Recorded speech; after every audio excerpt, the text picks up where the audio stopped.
Voilà, donc merci pour votre présence, pour votre intérêt pour ce sujet d'actualité, s'il en est, dans le protestantisme. Protestantisme et homosexualité. C'est peut-être autour de cette question que vont s'embraser dans les années à venir beaucoup de débats dans les synodes, dans les commissions d'église.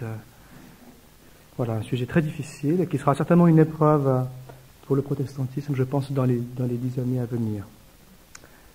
Peut-être la première prise de conscience à avoir, c'est de réaliser que cette réflexion au sein des églises n'est pas née de rien, elle n'est pas née ex nihilo, mais elle fait écho à toute une évolution du débat social dans la société civile. Mais comme toujours dans les débats d'église, avec 20 ans de retard. Effectivement, depuis 20 ans, on assiste à toute une évolution dans le débat civil français, avec quelques repères. Par exemple, 1981, c'est-à-dire la première nomination de Mitterrand, 81, c'est la date de la dépénalisation de l'homosexualité. C'était une étape importante dans le débat français. Ça faisait partie des promesses électorales de François Mitterrand. Ensuite, vous avez, alors dans les années 90, à peu près 10 ans de débat sur la conjugalité homosexuelle, qui a abouti en 99 à la légalisation du Pacs. Et puis naturellement a servi de nourriture ou de terreau à cette réflexion-là la pandémie du sida qui, pendant cette période, a énormément contribué en France à une prise de conscience sur la précarité sociale, juridique, médicale dans laquelle les homosexuels pouvaient se trouver. Et puis aussi, bon, le Pacs, c'est autre chose simplement que la gestion de cette précarité, c'est beaucoup plus. Le Pacs, c'est, je dirais symboliquement, pour la conjugalité homosexuelle, c'est l'accession à une forme de reconnaissance, à une forme de respectabilité devant le droit. Alors ce n'est pas dans la lettre du texte, parce que le Pacs ne parle pas ni d'homosexualité ni de couple, c'est pas dans la lettre du texte, mais c'en est néanmoins dans l'esprit. Alors le débat d'église, lui, donc qui démarre 20 ans plus tard, est un réveil après naturellement une longue période, de longs siècles de léthargie sur cette question. Et il faut rappeler que la position qui a dominé historiquement dans l'Église protestante sur ce sujet, c'est la condamnation, condamnation parfois très violente, voire répression. Et il est évident que nous sommes, en tant qu'Église chrétienne, héritiers d'une tradition sur ce point qui est particulièrement lourde à porter et qui pèse d'un certain poids dans les consciences chrétiennes. Et j'irais même jusqu'à penser que cette mauvaise conscience de l'Église à ce sujet, cette mauvaise conscience pèse aujourd'hui d'un certain poids et explique en partie cet accueil sans réserve, cet accueil sans discernement qui voudrait être accordé aujourd'hui dans certaines églises aux homosexuels ou à l'homosexualité. Un peu comme si l'Église avait vis-à-vis de l'homosexualité quelque chose à se faire pardonner, comme si elle était en recherche d'absolution, comme si elle avait mauvaise conscience. Alors, jusqu'en l'an 2000 à peu près, il y avait dans la marginalité institutionnelle, il y avait quelques groupes, quelques églises, entre guillemets, pour homosexuels, donc des communautés qui vivaient l'Église dans l'esprit du communautarisme, où les homosexuels se retrouvaient dans leur particularité. En France, il n'y avait guère qu'une seule institution à Paris, l'Église fondée par le pasteur Doucet, puis conduite par Madame Bianco, l'Église d'abord qui s'appelait l'Église du Christ libérateur, et qui s'est ensuite appelée Église écuménique à Paris, et qui est la seule institution à ce jour en France, à ma connaissance, à pratiquer des bénédictions d'union homosexuelle. Mais ces groupes sont restés très marginaux. Madame Bianco, que j'ai rencontrée et même interviewée, m'a dit avoir plusieurs fois frappé à la porte de la Fédération protestante de France, c'était avant l'an 2000, et n'avoir jamais rencontré un quelconque accueil de la part du protestantisme français, même au sein de l'IRF. Donc, ça c'était la marginalité d'avant l'an 2000.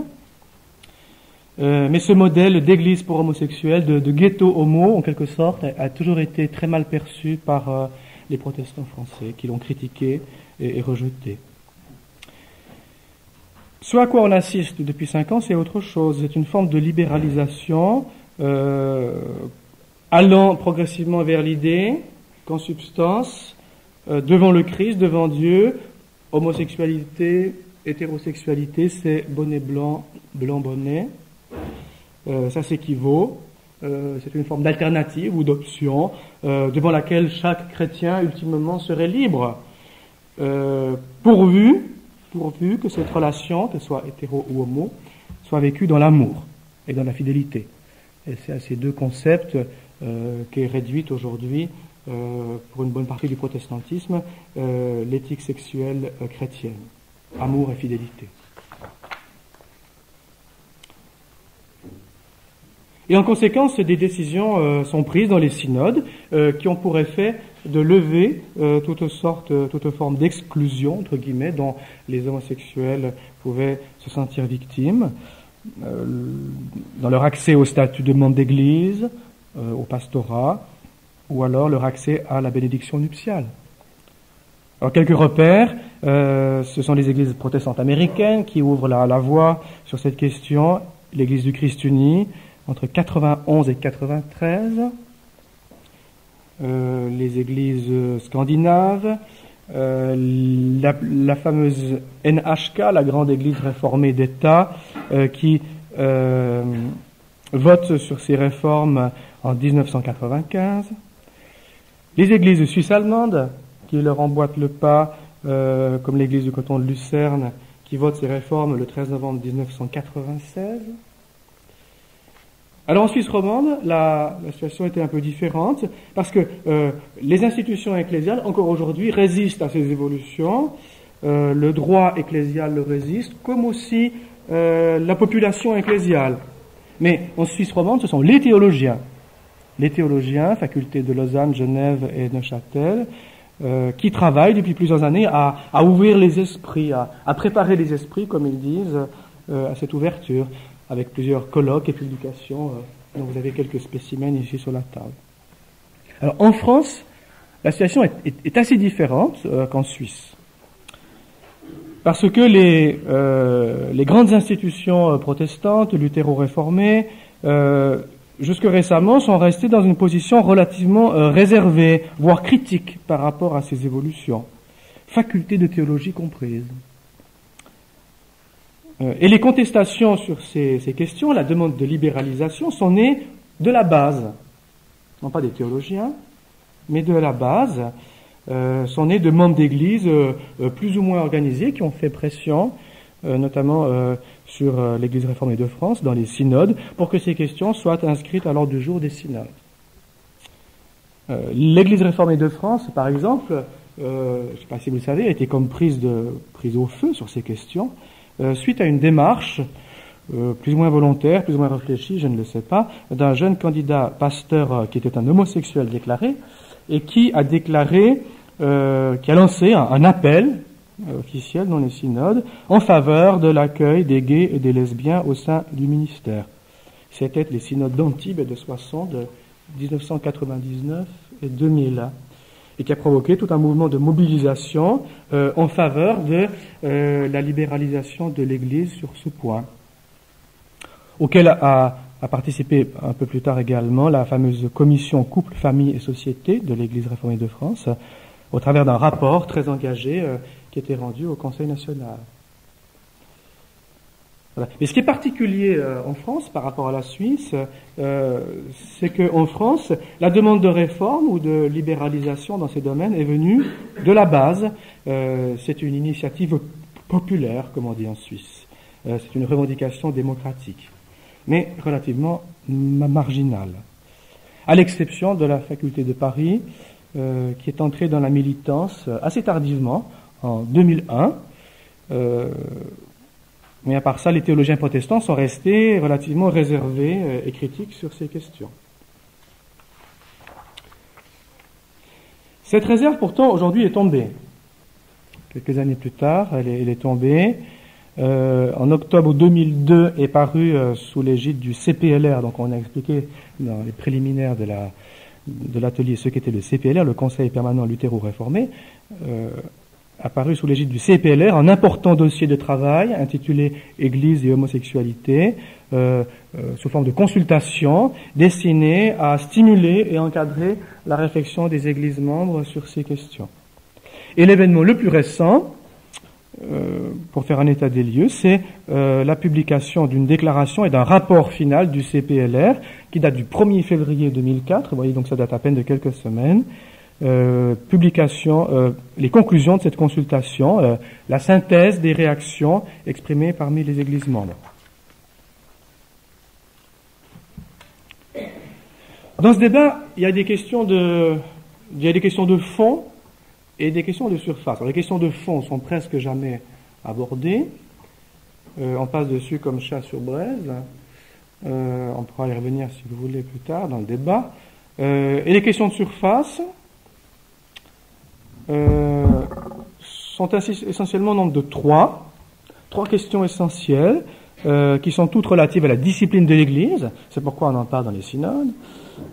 Et qui sont devenues, ces trois questions, comme les figures emblématiques du débat.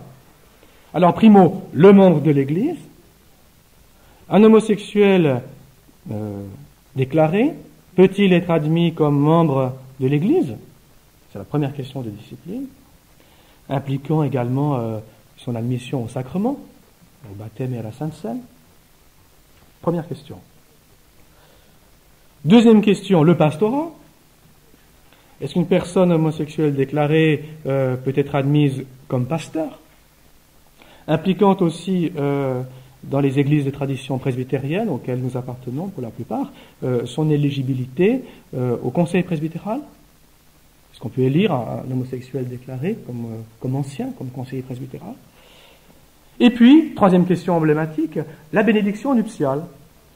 Est-ce qu'une demande de bénédiction qui émane d'un couple homosexuel peut ou doit être traitée par l'Église de la même façon que celle d'un couple hétérosexuel?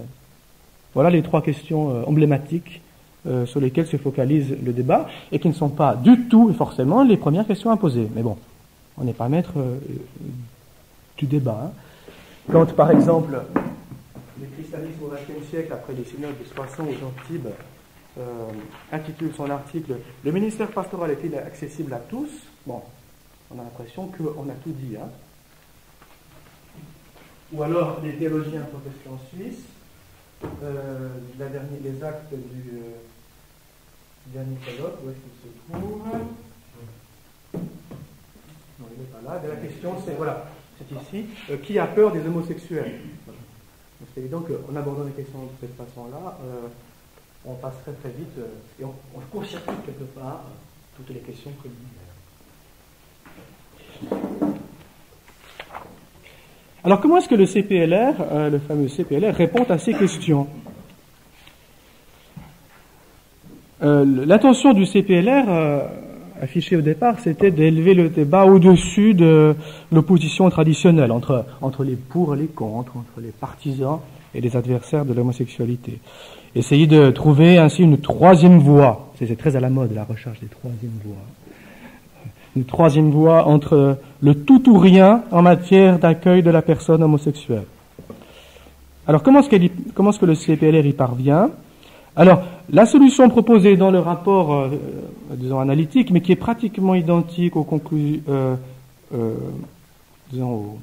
aux propositions initiales de la consultation, cette réponse est une forme de compromis. Alors, par rapport aux trois questions posées, ça se résume de la façon suivante. Favorable à l'accueil inconditionnel des homosexuels dans l'Église. Donc, la réponse à la première question. Favorable à un accueil inconditionnel. Deuxième question. Réservé au sujet de leur admission au pastorat. En tous les cas, si leur homosexualité est notoire, si elle est déclarée, si elle est affichée. Et troisième question. Défavorable, totalement défavorable à la bénédiction de l'union. Voilà le compromis en quelque sorte proposé, qui ressort à la fois des préliminaires et des conclusions du dossier du CPLR. La plus grosse faiblesse du texte, de mon point de vue, bien sûr, et là je me dévoile un peu, la plus grosse faiblesse du texte, et son talon d'Achille, c'est de ne pas vouloir à aucun moment dénoncer ou parler même de l'homosexualité comme d'un péché, au sens moral et biblique du terme. Elle ne serait qu'essentiellement imperfection, limitation, immaturité, désordre. Ce sont les différents termes utilisés. Alors que cette dénonciation initiale me paraît personnellement nécessaire, indispensable, pour dire à un moment ou à un autre dans ce débat, de façon non équivoque, de façon claire, dire que l'homosexualité s'inscrit en rupture avec le projet de Dieu pour le couple, ainsi que la vocation que revêt à ses yeux la sexualité humaine, comme l'a fait de façon claire l'Alliance évangélique française par une déclaration que je salue, récente, qui date de 2002. De surcroît, qualifier l'homosexualité de péché, c'est aussi dire quelque chose de positif. Ça paraît bizarre de dire ça, mais il faut le souligner. C'est aussi dire quelque chose de positif. C'est dire qu'il est aussi placé par l'évangile de la grâce sous le signe d'une espérance. S'il n'est pas péché, il n'est pas plaçable sous le signe de la grâce et encore moins de l'espérance chrétienne. Le signe d'une espérance, c'est croire, et c'est pas rien, que celle-ci est peut-être réversible dans la repentance, qu'elle n'est pas une fatalité dont l'homme serait forcément inéluctablement prisonnier, qu'elle est peut-être réversible par les vertus et les bénéfices de la croix et de la résurrection de Jésus-Christ. Alors que dans le texte du CPLR, que vous pourrez lire, il n'y a pas l'idée, pas la moindre trace de l'idée que la grâce puisse avoir une incidence sur l'homosexualité elle-même. Alors, est-ce qu'il faut qualifier l'homosexualité de péché? C'est certainement une question extrêmement difficile. J'ai fait plusieurs conférences, publications, tables rondes sur le sujet, et c'est toujours une des questions qui revient dans le débat. Je suis sûr que également vous accrocherez tout à l'heure, qui est complexe, qui est très complexe et difficile, et sur lequel on peut avoir des sensibilités différentes. Aujourd'hui, dans notre bon protestantisme, on joue avec la valse des étiquettes pour éviter absolument et à tout prix cette déclaration. Par exemple, mon homologue de Montpellier, pour ne pas parler de péché, parle d'immaturité, d'handicap, immaturité, ou de faute, mais dans la mesure où il y a des torts qui sont faits à des tiers. Et on pense par exemple à la pédophilie. Donc faute, mais que à condition qu'il y ait des torts faits aux tiers. Ansaldi ou Fuchs, que j'ai cité hier, parle de perversion au sens psychanalytique du terme. Madame Hachette-Laché a précisé hier le sens qu'on donne au mot de perversion. Éric Fuchs, qui est pourtant peut-être le théologien le plus engagé, enfin qui était le plus courageux dans ces débats, le seul qui n'a pas aboyé quand la caravane a passé, qui parle lui de péché au sens théologique du terme, par opposition à morale, péché au sens théologique du terme. Hélène Cuvillier, professeur du Nouveau Testament à Montpellier, parle lui de désordre consécutif au péché. Il ne serait pas lui-même péché, mais conséquence du péché. Où on parle de anormalité éthique, etc., etc. Donc, il y a toute une valse d'étiquettes pour éviter ce mot qui fâche et qui reste un peu en travers de la gorge. Alors, quels sont les arguments pour lesquels on répugne, on résiste à utiliser cette appellation? Alors, plusieurs arguments que je vais évoquer rapidement avec vous. Le premier argument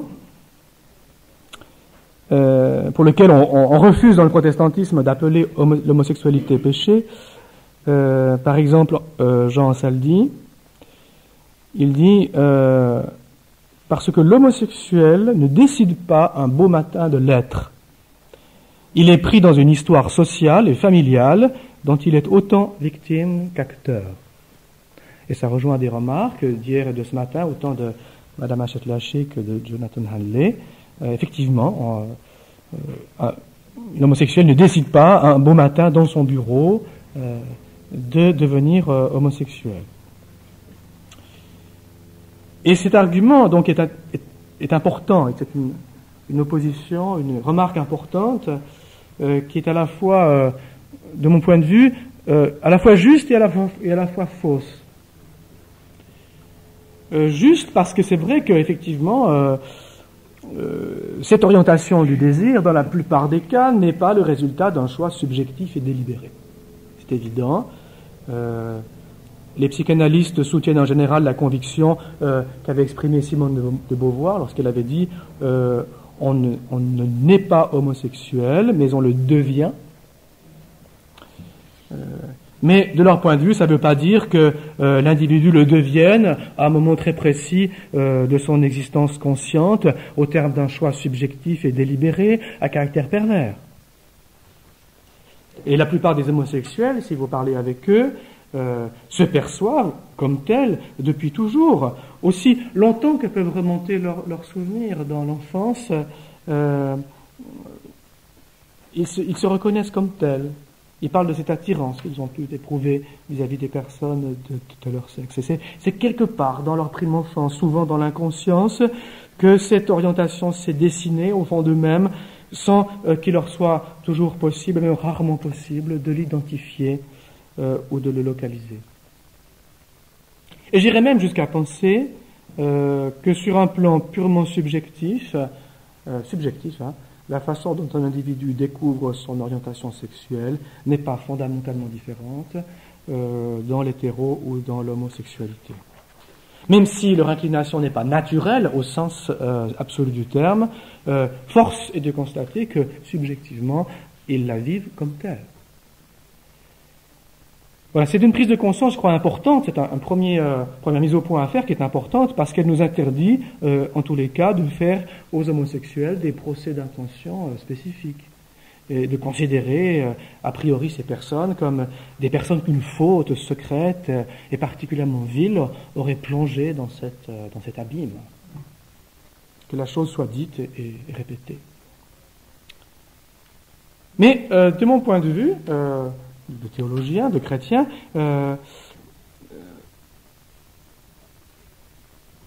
ce ne veut pas dire qu'on ne puisse pour autant pas désigner l'homosexualité du mot de péché. Parce que jamais, autant que je sache, en tout cas en théologie protestante, jamais on a considéré que le péché se mesurait au degré de volonté ou au degré de liberté qu'il inspire.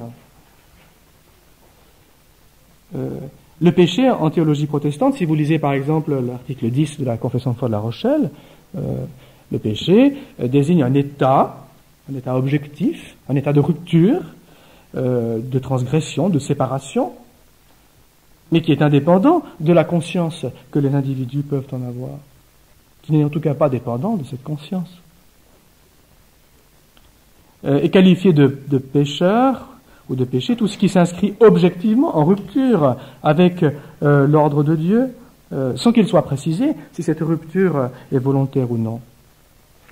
Ainsi, pour revenir à la question du rapport entre homosexualité et péché, la bonne question, la question clé, ce n'est pas, à mon sens, de savoir si l'homosexualité est volontaire ou non.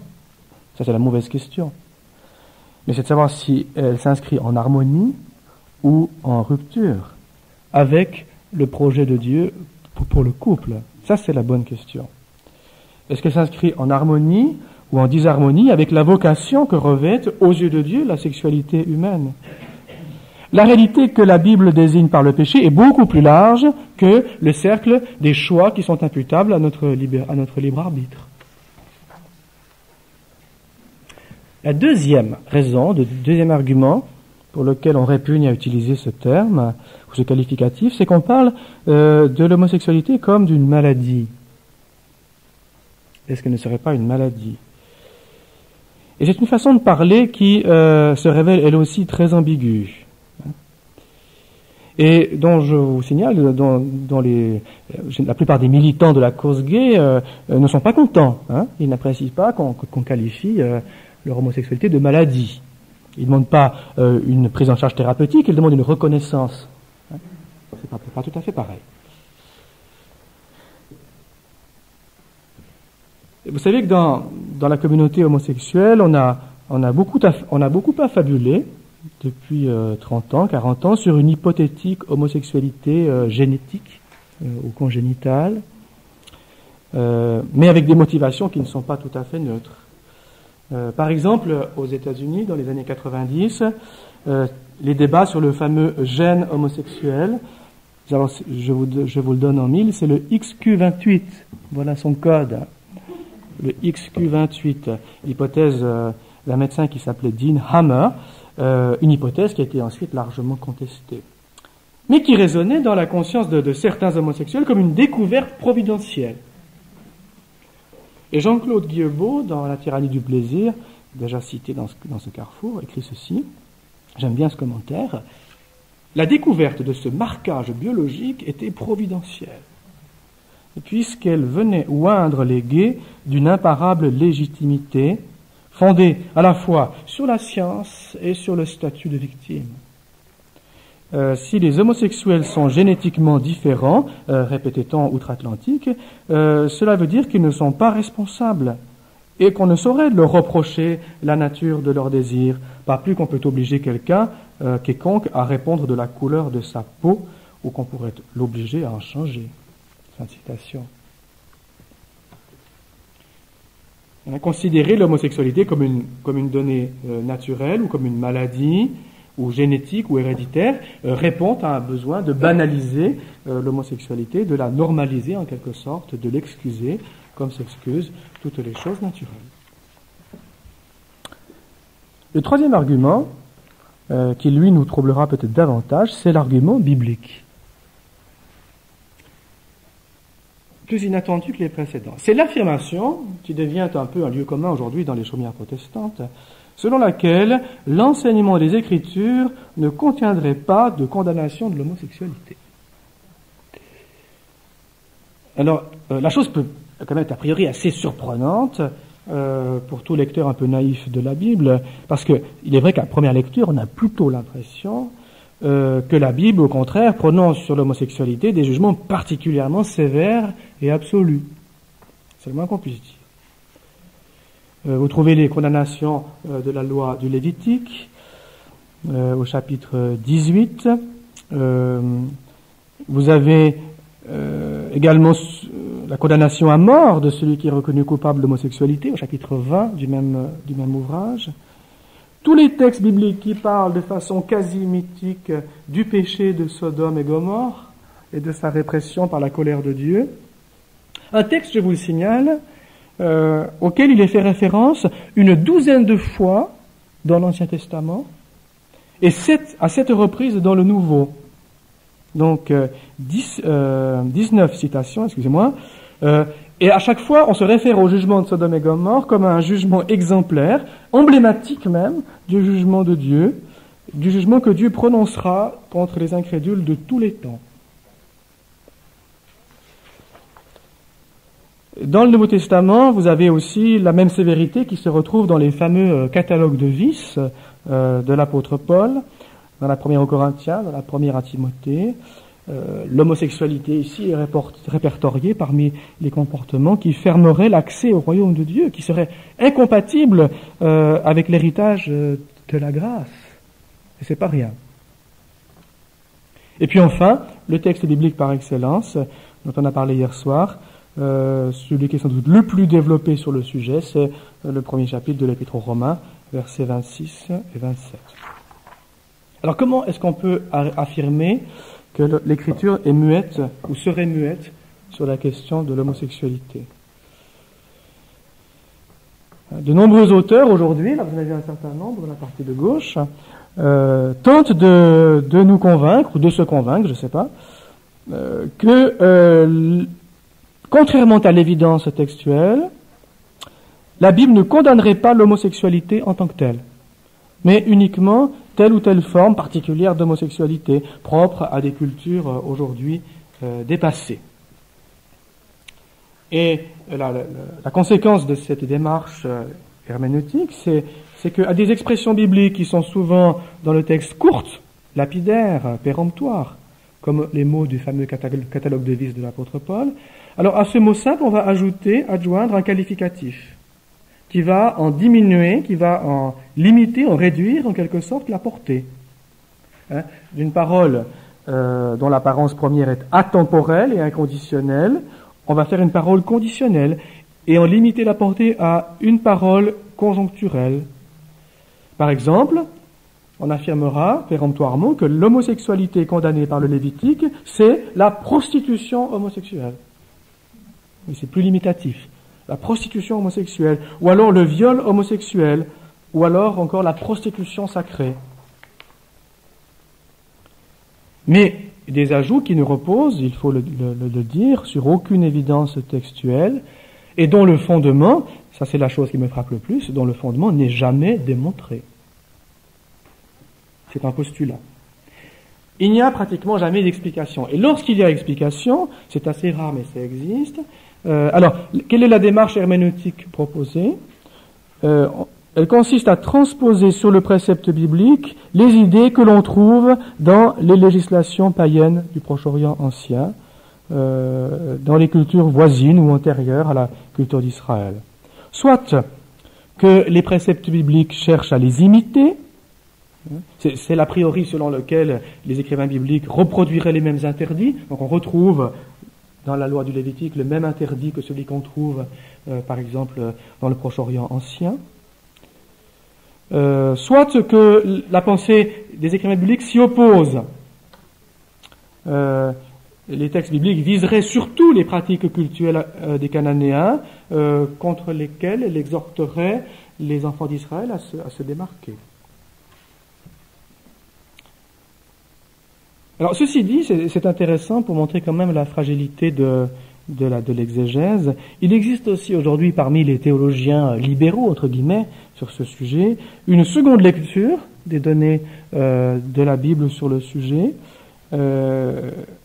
qui au départ contredit complètement la première tout en aboutissant à la même conclusion, qui consiste à dire que, certes, par exemple Thomas Römer, professeur d'Ancien Testament à la faculté de Lausanne, certes la Bible condamne l'homosexualité, c'est un fait indiscutable qu'aucune exégèse sérieuse ne saurait nier. Ce serait même, nous explique-t-il, tricher avec l'exégèse que de dire le contraire.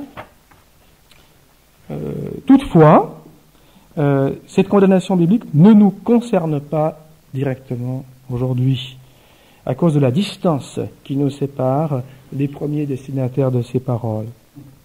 Distance temporelle, culturelle, théologique. Il ne s'agit pas de nier la condamnation biblique, c'est un faux combat, c'est pas sérieux. Il ne s'agit pas de la nier, mais de prendre conscience du gouffre qui sépare la pensée des auteurs de la Bible, comme l'auteur du Lévitique, et le sens du mot homosexualité dans la pensée contemporaine. Et on nous explique qu'il n'y a aucune correspondance entre les mots de la Bible, comme le malakos dans Corinthiens 6, et ce qu'on appelle aujourd'hui un homosexuel. Un concept qui serait l'invention du XIXe siècle, selon Foucault dans l'histoire de la sexualité. Et même lorsque la loi parle de ceux qui couchent avec un homme comme on couche